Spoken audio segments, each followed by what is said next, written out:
Hi, how is everybody doing? Okay. In this particular video, I want to speak about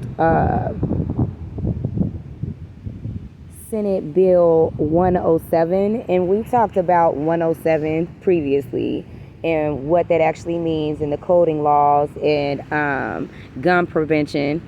And of course, the Bill 107 is also produced from the Democrats. Now, in this particular video, I really want to emphasize the good things about this bill. I've already spoken about the things that I don't like about this particular bill, because when we're talking about Indiana Code concerning alcohol and tobacco, what people don't know is that gun laws are a part of that bill. So gun laws are actually a part of alcohol and tobacco. And like I said, the majority of people are unawares of how all of this stuff is connected or whatever. But in this particular bill from 2022, they are going to be trying to speak about Indiana Code concerning alcohol and tobacco. And I'm not going to go into the gun laws about that or the coding behind the gun laws because I've already spoken about that in a previous video. But the good thing about this bill is when they're talking about alcohol and tobacco and the sales of alcohol and tobacco.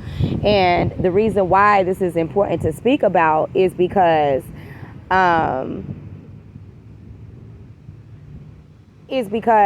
we don't want children to be able to access guns. Okay, there's no reason on God's green earth why children should have access to guns, and there's no reason on God's green earth why children should have access to alcohol or tobacco products. And so for this reason, I would be in support of Senate Bill 107. And I want to give an example. So earlier I was minding my own business, doing some research and da da da da. Well, a group of young white guys, and I'm not going to call them guys, they were kids. They were not adults. I don't know what age they were because they already knew not to come to me asking me questions like that because they already know that I'm going to say no. But they asked one of the older guys that was sitting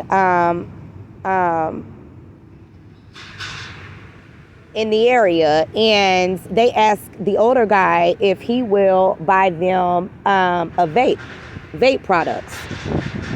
And this is not the first time that I've seen this particular group of young white kids.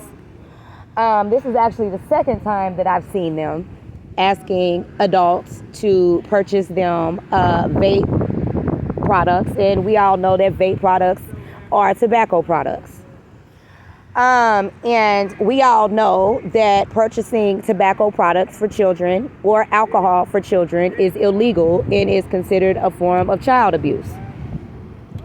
But I want to speak about this specifically because in this Senate Bill 107, in the coding concerning alcohol and tobacco, and this bill is produced, and I'm going to go ahead and say his name just because I am in agreement of this part of the bill.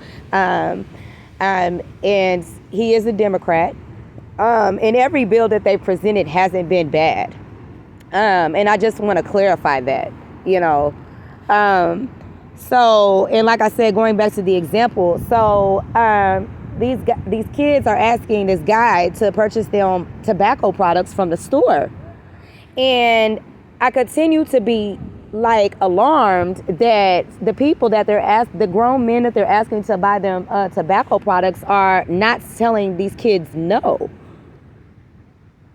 And I heard the kids say that they'll pay him money to go in and get the tobacco products for them.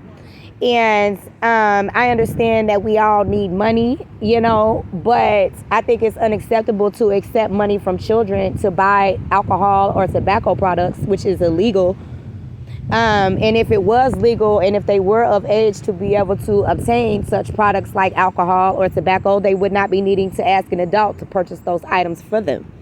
And I've just continued to be alarmed that this is the second time that I've seen this particular group of white boys, excuse me, I'm not trying to be colorist, but asking black men, older men, and these men are not 30s and 40s, they're like old men, to buy them tobacco products. And then the older men, both of them, both times that I've seen this happen, the guys have told them yes, and then they accept the money from these kids and then go into the gas station and purchase tobacco products for these children.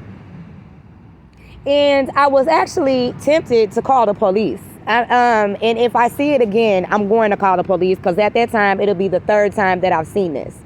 It's illegal. We all know it's illegal. They shouldn't be doing it, and it is what it is. And the way that I feel about this situation is it is a form of child abuse. Even though the children are asking for an adult to buy them tobacco products or alcohol products, it's illegal. It's products that they're not supposed to have. Whether they want it or not, you're supposed to say no. As an adult, you're supposed to say, no, I'm sorry, I can't do that. You know, whatever your parent allows you to do is what your parent allows you to do. But as a citizen of the state of Indiana, where it is illegal for children to obtain these type of products, the adult is supposed to say no. And I'm going to be honest, if I see it again, if I see these group of kids again, and I'm going to be very honest as well, there's only one of the little guys that was in the little group of kids. He was looking at me and he was like, I'm not a part of the group. I'm not a part of the group. I don't have nothing to do with this. And I was proud of him for standing up for what is right, because he was with a group of guys that really were not being very nice to him, because he really kind of wasn't going along with the things that this particular group of boys were doing.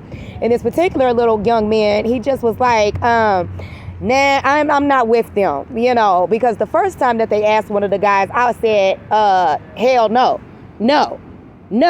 But see, I can't tell a grown man what to do. So even though I said no, the man still continued to go to the gas station and provide tobacco products to these kids. So for this reason, I am in support of the Senate Bill 107, because children should not be able to access things such as alcohol or tobacco products. It is too young. They are too young to be being addicted to tobacco or drugs. And they are too young to be having their bodies exposed to toxins and cancerous products. And that's pretty much all I had to say about this particular bill. But like I said, as I speak about the things that aren't good, I have to balance it and also speak about the things that are good. And so I appreciate you guys for listening to this podcast, and I will speak to you guys next time.